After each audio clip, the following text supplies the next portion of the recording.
প্ৰথমতে তেওঁ জুবিন গাৰ্গৰ গীতসমূহ গাবলৈ আৰম্ভ কৰিছিল। তাৰপিছত লাহে লাহে জুবিন দাৰ কাষলৈ আহিবলৈ চেষ্টা কৰিছিল আৰু সফল হৈছিল। জুবিন দাৰ কাষলৈ আহিছিল, জুবিন গাৰ্গৰ কাষলৈ আহি জনপ্ৰিয়তা লাভ কৰিছিল আৰু জনপ্ৰিয় হৈ উঠাৰ পিছতেই তেওঁৰ মাননি 3 পৰা 4 লাখ টকা পৰ্যন্ত জাম্প কৰিছিল, অৰ্থাৎ 3 পৰা 4 লাখ টকা পৰ্যন্তলৈ আগবাঢ়ি গৈছিল। নমস্কাৰ। অসমীয়া মানুহৰ আটাইতকৈ ডাঙৰ সমস্যাটোৱে হৈছে আৱেগ।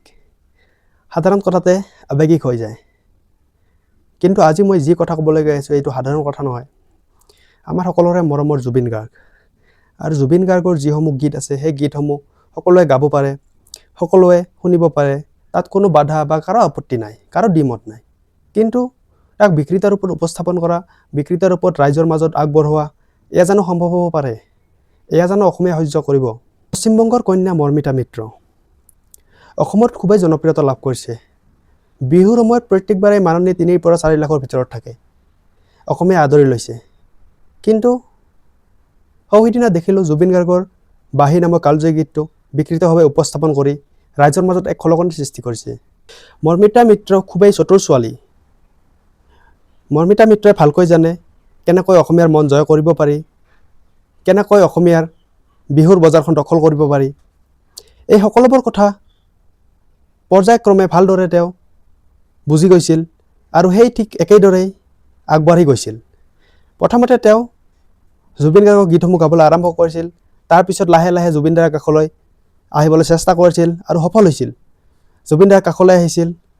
জুবিন দাই কৈছিল যে শিল্পীৰ কোনো সীমা নাথাকে, য'তে মন যায় তাতে গাব পাৰে, য'তে মন যায় তাতে যাব পাৰে। হয়, সত্য কথা, আমিও মানুহ, শিল্পী য'ত মন যায় তাতে যাব পাৰে।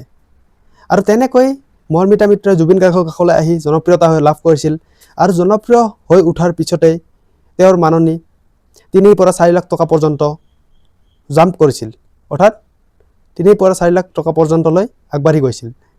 আৰু এনেকৈ অসমত বিহুৰ সময়ত প্ৰত্যেকবাৰেই প্ৰায় বহু সংখ্যক মঞ্চই মৰ্মিতা মিত্ৰক আহ্বান জনায় গান গাবলৈ বা মাননি আগবঢ়ায়। তাৰ বিপৰীতে অসমীয়া যিসকল গায়ক গায়িকা আছে তেওঁলোকৰ মাননি খুব কম হয় আৰু মঞ্চও বহুত কম পায়, তেওঁলোকে গাবলৈ সুবিধাও বহুত কম দিয়া হয়। আমি সকলোৱে কৈ থাকোঁ জাতীয়তাবাদ, জাতীয়তাবাদৰ কথা সকলোৱে কয় বৰ্তমান সময়ত। কিন্তু যেতিয়া বিহু কমিটিসমূহে বিহু ফাংচন অনুষ্ঠিত কৰে তেতিয়া জাতীয়তাবাদ ক'ত যায়?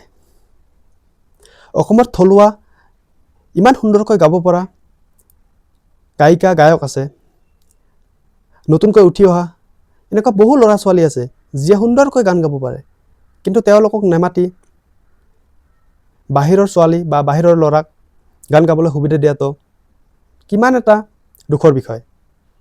এনেই অসমীয়া জাতিটো কেকৰ জাতি বুলি নকয়, ইয়াৰ বহু কাৰণ আছে। মানুহে সদায় সলনি হৈ থাকে।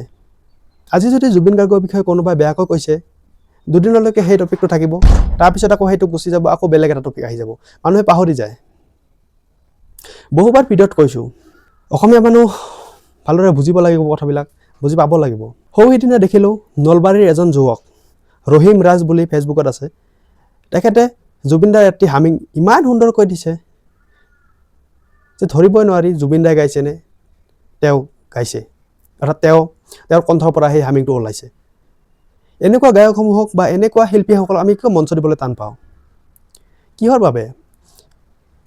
আমি সেই বেয়া কৰি থকা বাহিৰৰ ছোৱালী বা কন্যাক আমি যে সুবিধা দি আছোঁ, অসমত কিমান প্ৰতিভা আছে, কিন্তু আমি তাৰ বিকাশ কৰিব পাৰিছোঁ জানো? নাই, লাজ লাগে।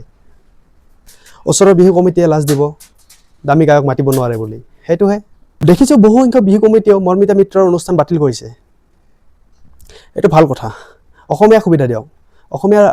অসমীয়াৰ যিখিনি উঠি অহা নতুন প্ৰজন্মৰ প্ৰতিভা আছে সেইখিনিক প্ৰতিফলিত কৰক, সকলোৱে সমৰ্থন কৰিব। কিন্তু বাহিৰৰ পৰা কোনোবাক মাতি আমাৰ মৰমৰ হৃদয়ত থকা জুবিন গাৰ্গৰ গান বিকৃত কৰিব, সেয়া জানো মানি ল'ব পাৰি? কাৰোবাৰ কাৰণে দুখ লাগিব পাৰে, বহুতে ইয়াক নেগেটিভলি উত্থাপন কৰিছে, বঙালী হোৱাৰ বাবে এনেকৈ ঠাট্টা মস্কৰা কৰিছে। সঁচা কথা, বঙালী হোৱাৰ বাবেও কৰিছোঁ। আৰু কেনেকৈ সাহস কৰিলে? যিজনী ছোৱালীয়ে জুবিন দাই জীৱিত থকা সময়ত ভৰিত ধৰি দাদা কৈ সেৱা জনাইছিল, সেইজনী ছোৱালীয়ে আজি জুবিন দাৰ গান আৰু দাদাৰ গান বিকৃতকৈ গাব পৰা হ'ল। ভাবি চাওক নিজে আপোনালোকে, অসমীয়াক চেলেঞ্জ কৰি থ'ল। অকল মৰ্মিতা মিত্ৰ নহয়, এনেকুৱা বহুত মানুহ আছে, বহুত গায়ক আছে, বহুত গায়িকা আছে, বহুত নেতা বহুত আছে, বহুতে অসমীয়াক চেলেঞ্জ কৰে। কি কৰিব? সেইবাবে কৈছোঁ এক হ'ব হ'ল, একতাই পৰম বল। এক হওক আৰু অসমীয়াক প্ৰতিহত কৰিব পৰা শক্তিৰ বিৰুদ্ধে মাৰ বান্ধি থিয় হওক। ধন্যবাদ। ভিডিঅ'টো কেনেকুৱা পালে জনাব আৰু আপোনাৰ মতামত কমেণ্টত জনাবলৈ নাপাহৰিব।